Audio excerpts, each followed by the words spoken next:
దేవుని ఘనమైన శ్రేష్టమైన పరిశుద్ధ నామమునకు మహిమ స్తుతి ప్రభావములు కలుగును గాక. బాగున్నారా? దేవాది దేవుడు నూతన దినాన్ని మన జీవితంలో ఆయన అనుగ్రహించి ఉన్నారు. ఈ నూతన దినములో మనందరితో ఒక ప్రత్యేకమైన వాగ్దానము ద్వారా మనతో మాట్లాడి మన జీవితాలలో గొప్ప కార్యాలు చేసి మనలను ధైర్యపరచాలని ప్రభు ఈ దినం ఆశపడుతూ ఉన్నారు. ఈరోజు మీరు కూడా ప్రార్థనాపూర్వకముగా ప్రభుని వాగ్దానాన్ని పొందుకోవడానికి ఎదురు చూస్తూ ఉన్నారని నమ్ముచూ ఉన్నాను.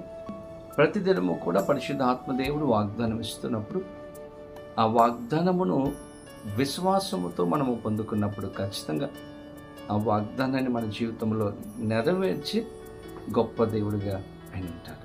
కాబట్టి ఈ వాగ్దానాన్ని మీరు పొందుకుంటూ ఉన్నప్పుడు, వింటూ ఉన్నప్పుడు నమ్మండి, విశ్వసించండి. కార్యాలు మీ జీవితంలో ఖచ్చితంగా దేవాది దేవుడు చేస్తారు. దేవుని బిడ్డలారా, ఈ యొక్క అనుదిన ధ్యానములను సబ్స్క్రైబ్ చేశారా? ఒకవేళ చేయకపోతే సబ్స్క్రైబ్ చేయండి. ఇంకా అనేక మందికి ఈ కార్యక్రమాన్ని షేర్ చేయాలని, ఫార్వర్డ్ చేయాలని ప్రభు పేరట మిమ్మలను కోరుతూ ఉన్నాను. ఇదను ప్రార్థన చేసుకుని ప్రభు సిద్ధపరిచిన శ్రేష్టమైన అమూల్యమైన ధైర్యమునిచ్చే వాగ్దానమును ప్రార్థనాపూర్వకముగా పొందుకుందాం. తలలు వంచండి, ప్రార్థన. పరిశుద్ధాత్మదేవ, మీకు వేలాది వందనాలు, స్తోత్రాలు. ఉదయకాల సమయంలో మేమందరం నీ సన్నిధికి వచ్చి ఉన్నాము. ఈరోజు మా అందరితో మీరు మాట్లాడండి, దర్శించి మీరు ఆశీర్వదించి నీ కృపలో భద్రపరచమని, సహాయం చేయమని యేసు నామమున అడిగి వేడుకొనుచు ఉన్నాము మా పరమ తండ్రి, ఆమేన్. ఈ దినం దేవుని వాగ్దానం చదువుకుందాం. బైబిల్ గ్రంథాలు తెరవండి. కీర్తన గ్రంథము 17వ సంకీర్తన 6వ చరణమును చదువుకుందాం. నేను నీకు మొరపెట్టుకొని ఉన్నాను, దేవా నీవు నాకు ఉత్తరమిచ్చెదవు, నాకు చెవియొగ్గి నా మాట ఆలకించుము. దేని స్తోత్రం. చక్కని వాగ్దానం. భక్తుడైనటువంటి దావీదు పలుకుతూ ఉన్నటువంటి మాటలు.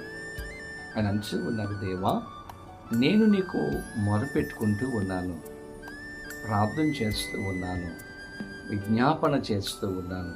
ఎందుకంటే నీవు నా మొరను, నా ప్రార్థనను ఆలకిస్తావు. దేవుని స్తోత్రం కలుగును గాక.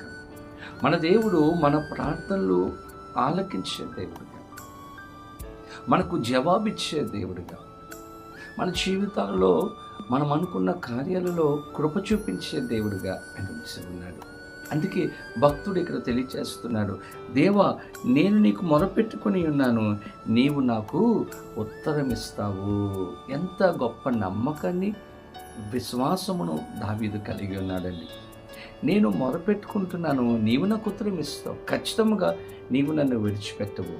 దావీదు ఎన్నో శ్రమల గుండా, కష్టాల గుండా, శత్రువులు చుట్టుముట్టి ఉన్నారు, ఎన్నో నిందలు, అవమానములు అనుభవిస్తూ ఉన్నాడు, శ్రమల గుండా వెళుతూ ఉన్నాడు. అటువంటి సమయంలో, పరిస్థితులలో దేవుని మీద ఒక నమ్మకం. నేను మనుషుల దగ్గర చెప్పుకోవడం కంటే నా కష్టం దేవుని దగ్గర చెప్పుకుంటాను. ఎందుకంటే ఆయన నాకు ఉత్తరం ఇస్తాడు, ఆయన నాకు సహాయం చేస్తాడు, ఆయన నన్ను నడిపిస్తాడన్నటువంటి గొప్ప విశ్వాసమును దావీదు కలిగి ఉన్నాడు. దేవుని బిడ్డలారా, ఈరోజు ఈ వాగ్దానం వింటున్నటువంటి నీ జీవితంలో కూడా అటువంటి విశ్వాసమును కలిగి ఉండాలి. నేను దేవుడికి నా సమస్యను చెప్పుకుంటే, నేను దేవుడికి నా కష్టాన్ని చెప్పుకుంటే, నేను ప్రార్థన చేస్తే ఖచ్చితంగా దేవుడు నాకు ఉత్తరం ఇస్తాడు అని మనము విశ్వసించగలగాలి. నాకు మొదపెట్టుము, నేను నీకు ఉత్తరం ఇస్తానని దేవాది దేవుడు వాగ్దానం చేశాడు.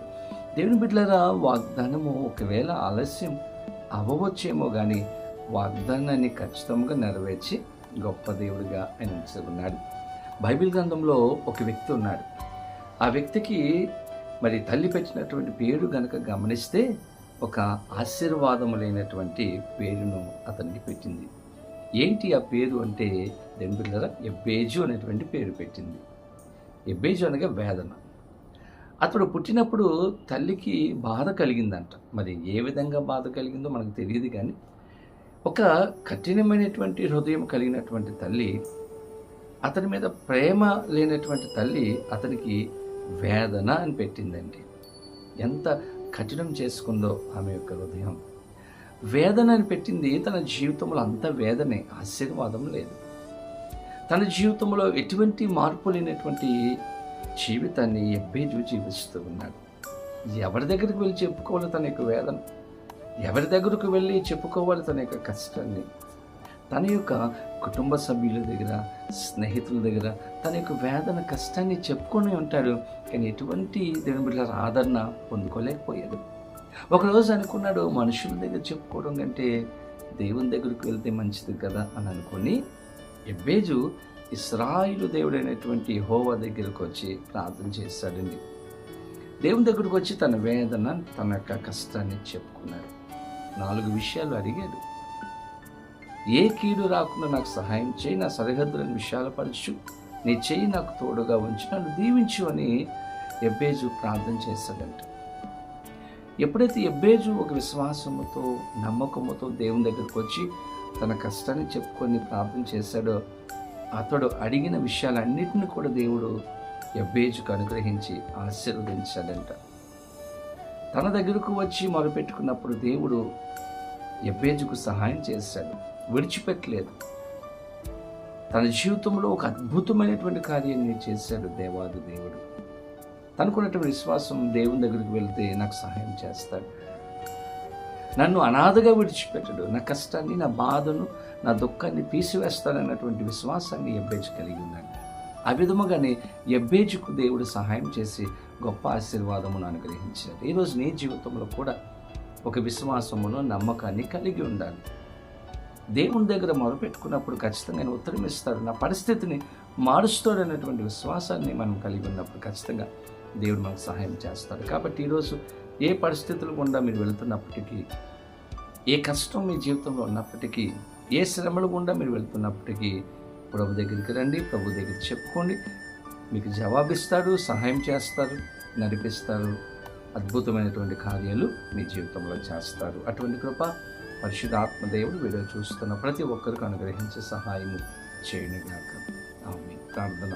పరిశుద్ధుడు నీకు వేలాది వందనాలు, స్తోత్రాలు. ఇతను మాకు ఇచ్చినటువంటి చక్కని వాగ్దానమును బట్టి మీకు వందనాలు. నీకు మొరపెట్టినప్పుడు మాకు ఉత్తరమిచ్చే దేవుడు నాయన, ఆలకించే దేవుడుగా మీరు ఉంటున్నందుకు మీ స్తోత్రాలు. ఈరోజు ఎవరెవరైతే నీ సన్నిధికి వచ్చి ప్రార్థన చేస్తున్నారో, వారి కష్టాన్ని చెప్పుకుంటూ ఉన్నారు, వారికి ఇబ్బందిని చెప్పుకుంటూ ఉన్నారు, వారికి సహాయం చేయండి, నెమ్మదిని అనుగ్రహించి గొప్ప కార్యాలతో తృప్తిపరచమని, సహాయం చేయమని, దీవించమని యేసు నామమున అడిగి వేడుకొనుచు ఉన్నాము మా పరమ తండ్రి. ఆమేన్. తండ్రి, కుమార, పరిశుద్ధాత్మ త్రియేక దేవుని యొక్క దీవెన ఆశీర్వాదము సదాకాలము కలుగును గాక. ఆమేన్. దేవుడు మిమ్మలను దీవించును గాక. ఆమేన్.